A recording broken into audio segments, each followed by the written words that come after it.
Hello, friends, and welcome back to Stories About Entitled People.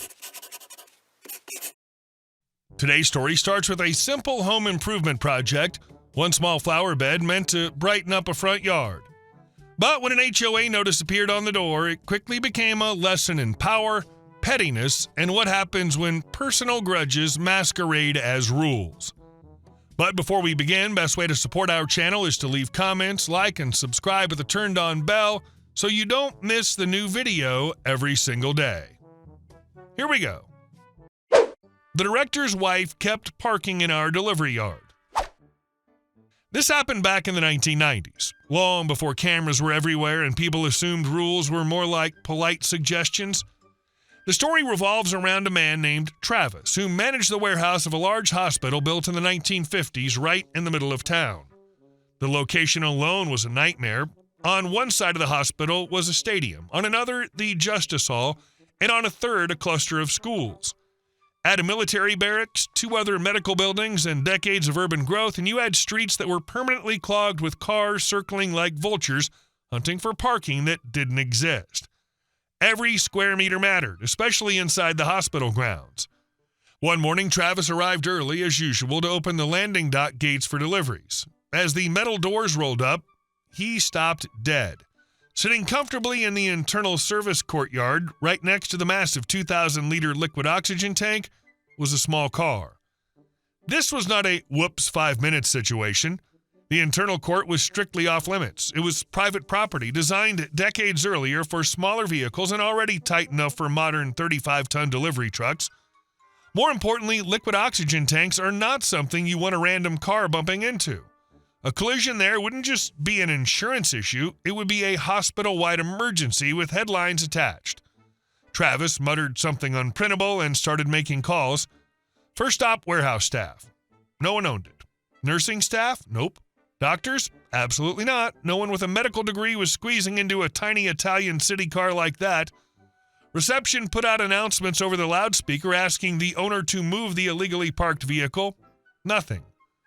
By early evening, with deliveries done and no resolution in sight, Travis went back outside. The car was gone. He sighed, locked up, and figured someone had gotten the message. The next morning, he opened the gate.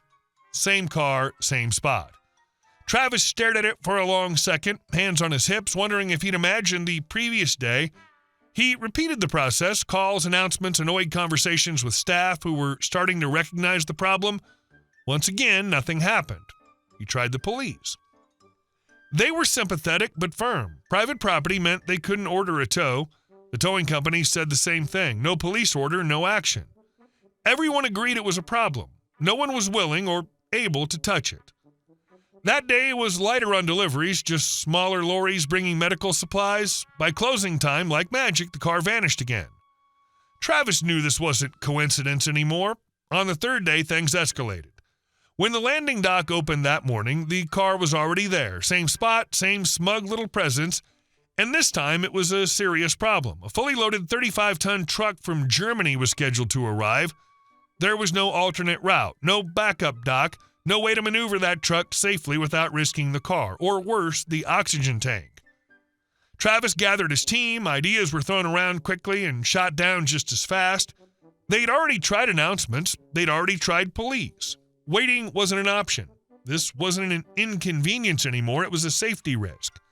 That's when a maintenance worker drove past on a forklift carrying a pallet stacked with heavy plaster bags. Everyone watched it roll by. Then they all looked at the car, then at each other. Someone said out loud, "That thing doesn't weigh more than this pallet." Travis didn't smile, he didn't laugh. He just nodded once and said, "Get me an empty pallet." What followed was careful, methodical, and very professional. The forklift operator slid the pallet underneath the car with millimeter precision. Chains were secured, the car was lifted slowly, suspended like a toy, and driven straight out of the courtyard. They didn't damage it, they didn't rush, they didn't panic. They placed it neatly on the nearby public street. 10 minutes later, traffic was blocked. Someone called the police about a car abandoned in the middle of the road. Less than 30 minutes after that, the car was gone, towed, ticketed, and officially no longer anyone at the hospital's problem. The German truck arrived, unloaded without incident, and left on schedule. Travis went back to work. 2 days later, the rumor mill exploded. Apparently, the car belonged to the hospital director's wife. She worked at one of the other medical buildings a few streets away and had decided the hospital courtyard was a convenient shortcut parking spot. She'd been warned more than once. She'd ignored it repeatedly. Everyone waited for fallout. Travis got summoned to the director's office. He walked in fully prepared, already halfway through his explanation. "Yes, I know it was your wife's car, but..." The director held up a hand. "What? No." Travis froze. "I didn't call you in for that," the director continued. "I warned her several times. She had it coming." There was a pause. Then the director leaned back and added, "Frankly, I'm impressed you solved the problem without shutting down the dock." Travis left the office untouched, unpunished, and quietly legendary. The car never appeared there again. To this day, people who worked at that hospital still tell the story, not as a tale of revenge, but as a reminder. You can ignore signs, you can ignore warnings, you can assume rules don't apply to you. But if you park where you shouldn't, especially near a liquid oxygen tank, Travis will find a way to make your car disappear. The car ended up exactly where it legally belonged, on a public street under public authority. Travis didn't break rules. He navigated around a legal dead end using common sense and equipment he was already responsible for. That's why the director backed him instantly. And our next story. They threatened to tow us from a reserved spot that didn't exist. Last winter, around January, me, my family, and a few close friends were staying at our condo in Vermont for New Year's. The plan was the usual: ski during the day, cook big meals at night, drink too much, repeat. My dad owns the small complex the condo's in, 8 units total, and because it was a holiday week, almost every unit was occupied. There's a decent amount of parking, but it's not a paved lot with painted lines or assigned spaces. It's just gravel and dirt. Everyone eyeballs it, and it's always been first come, first serve. Normally it works fine, but when everyone's in town at the same time with multiple cars, it gets tight. That night, after getting back from the mountain, we parked closer to the stairs than usual so we could unload skis, bags, boots, groceries, all that junk without trekking across the lot in the snow. Nothing unusual, just convenience. A few hours later, my brother went back down to the car to grab something he forgot. When he came back upstairs, he was holding a piece of cardboard.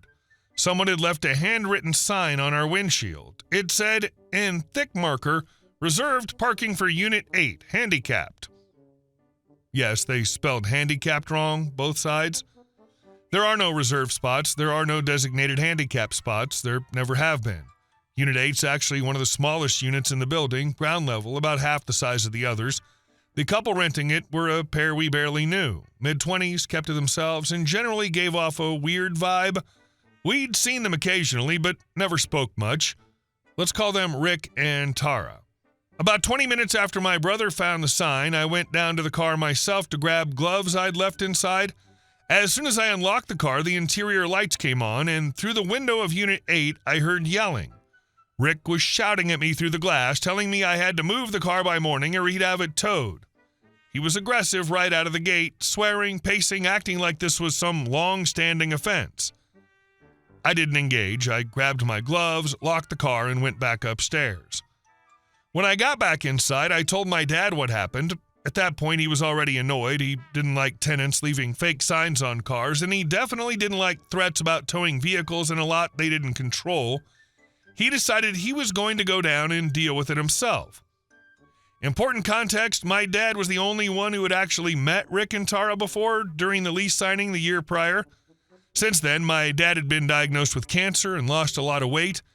He looked very different than he did when they first met. That turned out to matter. He went downstairs and knocked on their door. It took a while before Rick answered, and when he did, he was already irritated. "What do you want?" was his opening line. My dad calmly explained that there were no reserved parking spots, that the lot was first come, first serve, and that putting threatening signs on other tenants' cars wasn't acceptable. Rick immediately blew up. He started insisting it was a handicapped space. He said they needed it. He threatened to call the landlord. He raised his voice, got right in my dad's face, and generally acted like he had some authority he absolutely did not have. At no point did Rick realize he was speaking to the landlord. As my dad was trying to de-escalate the situation, he noticed something else. Inside the unit, clearly visible from the doorway, were multiple extension cords running across the living room into the bedroom. Not the normal kind either, heavy industrial cords. Along with that, there were space heaters plugged into power strips stacked on top of each other. That immediately set off alarm bells. The lease strictly prohibited the use of high-draw electrical devices like that, especially daisy chained through power strips. Vermont winters are cold, sure, but this setup was a massive fire hazard. On top of that, the cords were run in a way that suggested they'd been doing it for a long time. My dad backed out of the conversation without escalating further and came back upstairs. Instead of confronting them directly, he called the fire department and explained that he suspected an unsafe electrical setup in one of the units. Given the weather and the building type, they took it seriously. Within half an hour, fire trucks and police were in the parking lot. Rick went ballistic. The fire marshal inspected the unit and immediately shut it down. The setup was worse than expected. Multiple high-draw heaters, extension cords under rugs, overloaded outlets, and scorch marks near one of the wall sockets. It was a textbook example of what not to do in an older building. They were ordered to shut everything off immediately. On top of that, once my dad identified himself as the property owner and pulled the lease, it became clear Rick and Tara had violated multiple safety clauses. The parking nonsense was just the tip of the iceberg. They were given a formal eviction notice for creating a serious fire hazard and endangering other tenants. They claimed they needed the handicap parking spot because one of them couldn't walk far in the cold, yet they'd been running an entire unit on a setup that could have burned the building down. They were gone within weeks. Afterward, my dad had the unit inspected and rewired in parts just to be safe. We didn't want to take any chances. And yes, the cardboard sign still exists. I like how calm your dad stayed the entire time, especially given everything he was dealing with personally. A lot of people would have snapped the moment someone got in their face and started threatening them over nothing. Instead, he noticed the real danger and handled it quietly and correctly. That's experience. Also, the spelling on the sign somehow makes the whole thing even more absurd. You can almost picture them thinking they were being clever. Turns out the cardboard sign was the least alarming thing they'd done. And our next story. She wanted a monoculture of grass. She got a pollinator-friendly rebellion instead. The best revenge is a garden your enemy has to look at every day. This spring, I finally decided to do something about the sad strip of dirt along the walkway in front of my house. It had always bothered me. Everyone else on the block had the same boring setup, grass, trimmed shrubs, maybe a decorative rock if they were feeling adventurous. I wanted something that actually looked alive. So I did my homework. I picked native plants that thrive in our climate, barely need watering, don't spread aggressively, and are recommended by the local conservation office. I measured carefully to make sure everything stayed well within my property line and didn't even come close to the sidewalk. I spent an entire weekend digging, planting, mulching, and watering. When I finished, it looked clean, intentional, and honestly better than I expected. I was proud of it. That feeling lasted exactly 1 week. I came home from work on a Tuesday afternoon and immediately noticed a piece of paper taped to my front door. Not a handwritten note, not a friendly, "Hey, just checking," a printed notice. Official looking. HOA letterhead at the top. It informed me that my recent landscaping modifications were non-compliant and must be removed within 10 days or I would be fined. I stood there reading it twice, then came a third time, waiting for the punchline that never came. My first reaction was confusion. My second was anger. I went inside, dropped my bag, and pulled up the HOA rules on my laptop. I read them carefully, then I read them again. There was nothing, absolutely nothing about flower beds being prohibited. In fact, there was a whole section encouraging attractive landscaping improvements as long as they weren't invasive, obstructive, or damaging common areas. Mine checked every box. I took photos of my yard from multiple angles, clearly showing the property line, the unobstructed sidewalk, and the neat borders. I also took screenshots of the relevant HOA rules. Then I sent an email to the HOA president, attaching everything and keeping my tone polite but firm. "Hi," I wrote. "I received the attached notice today. I believe it was sent in error. My landscaping complies with HOA guidelines. Please advise." The next day, I got a response. "You're correct," he wrote. "That notice should not have been issued. Your flower bed is compliant. You may disregard the warning. No apology, no explanation, just oops. I replied thanking him for confirming and thought that would be the end of it. It was not. Later that evening, I ran into one of my neighbors while taking out the trash. She glanced at my flower bed and said casually, "Oh, so you're keeping it?" "Yes," I said. "HOA confirmed it's fine." She nodded. Figures. Linda hates anything that isn't grass. That was my first clue.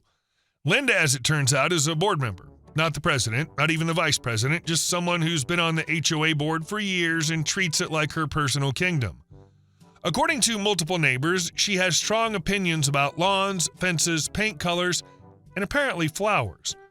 Over the next few weeks, my flower bed started to bloom, bright colors, healthy growth, low maintenance. A few people stopped to compliment it. One neighbor asked what plants I use because she wanted to do something similar.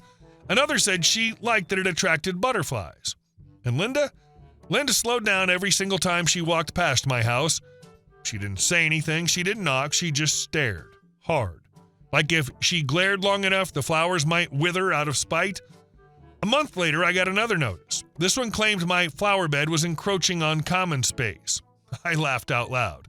I took new photos, this time with a measuring tape, clearly visible, showing the exact distance from the sidewalk.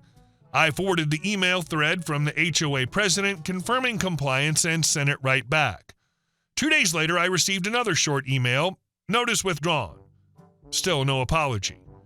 At this point, I was done playing defense. I attended the next HOA meeting. When the agenda opened for homeowner comments, I raised my hand. Linda's head snapped in my direction like she already knew. I calmly explained the situation. I mentioned the incorrect notices. I showed printed photos. I read the relevant HOA rules out loud. I ended by saying, "I just want to make sure we're all following the same guidelines and that notices aren't being issued based on personal preference." The room was very quiet. The HOA president cleared his throat and said, "Yes, we'll remind all board members to verify compliance before issuing notices." Linda didn't look at me. After that meeting, something interesting happened. Another neighbor planted flowers, then another. Someone replaced part of their lawn with native ground cover. Someone else added a small pollinator garden, all compliant, all approved, all very visible. Linda could barely walk the block without passing something she hated. The notices stopped. No more warnings, no more threats of fines, just silence and a lot of tight smiles. Now every morning when I leave for work, I see my flower bed in full bloom. Bees buzzing, butterflies drifting through, neighbors stopping to admire it, and occasionally Linda power walking past, eyes forward pretending it doesn't exist. Which somehow makes it even better, because these flowers didn't just improve my yard, they quietly exposed how flimsy her authority really was. And they're coming back even stronger next year. I appreciate that you didn't go into an emotional escalation or become petty. You maintained a persistent, patient, and visible stance. Not only did you debate about feelings, but you also argued over measures, bylaws, and paperwork.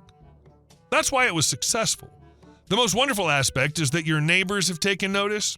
It doesn't take long for individuals to lose their anxiety if they see someone successfully pushing back. The force of its rippling effect is way more powerful than any confrontation. Hey guys, thank you all for watching the video. I'll see you in the next one.